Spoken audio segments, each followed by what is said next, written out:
वालेकुम dear students, क्या हाल है आपका। उम्मीद है सब खैरियत से होंगे। आज मैं आपके साथ एफएससी के न्यूमेरिकल प्रॉब्लम्स को शेयर करने जा रहा हूँ। आज का जो न्यूमेरिकल प्रॉब्लम है वो लेक्चर नंबर 2 से बिलोंग करता है। लेक्चर नंबर 1 का जो मैंने लिंक है वो नीचे डिस्क्रिप्शन में दिया है, काइंडली उसको देख लीजिएगा। अब हम चलते हैं अपने टॉपिक की तरफ। टॉपिक में बताया गया है कि a certain corner of a room is selected as the origin of rectangular coordinate system. के हमारे पास एक कमरा दिया गया है, उसके एक ख़ास कोने को हमने ओरिजिन मान लिया है। अगर एक इंसेक्ट है वो किसी ख़ास उसके साथ मिली हुई किसी दीवार के ऊपर क्रॉलिंग कर रहा है और इंसेक्ट के कोऑर्डिनेट्स दिए गए हैं, यानी उसका पोजीशन वेक्टर फाइंड आउट किया गया है, दिया गया है। तो साथ पूछा गया है कि आपने क्या करना है कि आपने बताना है कि वो जो कीड़ा है या इंसेक्ट है वो कमरे के उस कॉर्नर से ओरिजिन से कितने फासले पर मौजूद है। फ़र्ज़ करें हमारा जो कमरा है वो एक क्यूब की फॉर्म में है और उसका ये वाला जो कॉर्नर है बैक साइड पे, इसको हम एज अ ओरिजिन मान लेते हैं। सपोज कर लेते हैं कि हमारे पास जो रूम है उसकी जो बैकवर्ड वाली फेस है ओ ए डी बी, वहाँ पे कोई एक इंसेक्ट है जो क्रॉलिंग कर रहा है, रेंग रहा है।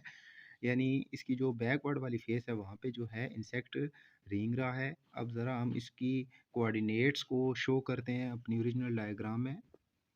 अगर हम पॉइंट ए से इस लाइन को बढ़ा दें और पॉइंट बी से इस लाइन को बढ़ा दें तो ये हमारे पास एक्स एक्सिस और वाई एक्सिस बन जाएंगे। यूँ हमारे पास ये एक रेक्टेंगुलर कोऑर्डिनेट सिस्टम बन जाएगा जिसके अंदर हमारी फेस ओ ए डी बी लाई करेगी। और उसकी मिसाल नीचे मैंने बना दी है। चूँकि हमें यहाँ पे कोऑर्डिनेट्स जो हैं वो 2,1 दिए गए हैं जहाँ पे इंसेक्ट क्रॉलिंग आ रहा है, तो हम एक्स एक्सिस पे 2 और वाई एक्सिस पे 1 को सर्च करेंगे, क्योंकि जो फर्स्ट 2 लिखा होता है ये एक्स कोऑर्डिनेट होता है और सेकंड पे जो 1 लिखा होता है ये वाई कोऑर्डिनेट होता है। लिहाजा एक्स एक्सिस पे हमने 2 को सर्च किया, उसको मार्क कर लिया।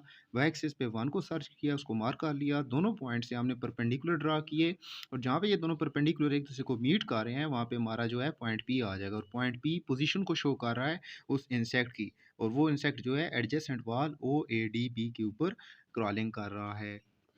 चूँकि हमने सवाल के मुताबिक जो है क्या निकालना है, what is the distance of the insect from the corner of the room, कि कमरे के इस कोने से इस कीड़े का इंसेक्ट का कितना फासला है। या इस डायग्राम के मुताबिक देखें कि पॉइंट पी इंसेक्ट को शो कर रहा है और पॉइंट ओ जो है ओरिजिन या कॉर्नर ऑफ द रूम को शो कर रहा है। तो लिहाजा हमने पॉइंट ओ और पी के दरमियान जो है डिस्टेंस निकालना है।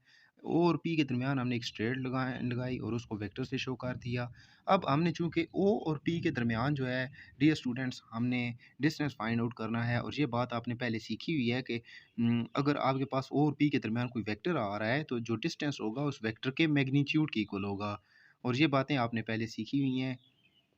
अगर आपको इसके बारे में कोई कन्फ्यूजन है तो मैंने जो कल वीडियो नंबर 1 अपलोड की थी उसका लिंक मैंने डिस्क्रिप्शन में दे दिया है, वहाँ से आपको सारी मालूमात मिल जाएंगी। इसी बात को अगर हम अपने टू फाइंड में लिखें तो वो बन जाएगा distance of insect from corner of the room, और वो वेक्टर ए के मैग्नीट्यूड के इक्वल होगा and this is equal to question mark. अब हम कंडीशन के मुताबिक जब सोल्यूशन में काम करेंगे तो पहले हम वेक्टर ए को ड्रा कर लेंगे। वेक्टर ए को लिखने के लिए हमें उसके आई और जे कंपोनेंट्स चाहिए। डायग्राम से शो हो रहा है कि जो वेक्टर ए है वो पोजीशन वेक्टर ओ पी के इक्वल है, और इसके अगर आपने इसको वेक्टर को शो करना है तो इसके से पहले आपको आई और जे कंपोनेंट्स चाहिए होंगे।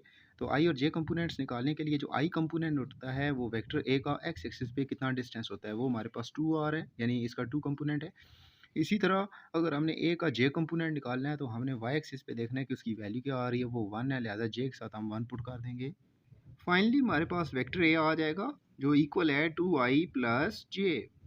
चूँकि हमारा क्वेश्चन है कि distance of insect from the corner of the room और वो वेक्टर है कि मैग्नीट्यूड के इक्वल है, लिहाजा हमने अब मैग्नीट्यूड निकाला है। वो आपको पता है कि 2 का स्क्वायर प्लस जे के जो यूनिट वेक्टर है उसकी क्वांटिटी है 1, उसका स्क्वायर और इनका अंडर रूट ले लेंगे और ये 4 + 1 आपके पास आ जाएगा अंडर रूट 5, और यही हमारे पास आंसर होगा। अगर आपको इस स्टेप के बारे में कोई कन्फ्यूजन हो या इस पूरे न्यूमेरिकल के अंदर कोई भी कन्फ्यूजन हो तो मैंने लिंक जो है प्रीवियस वीडियो का डिस्क्रिप्शन में दे दिया है, वहाँ से आप जो है आप उसको गाइडलाइन ले सकते हैं।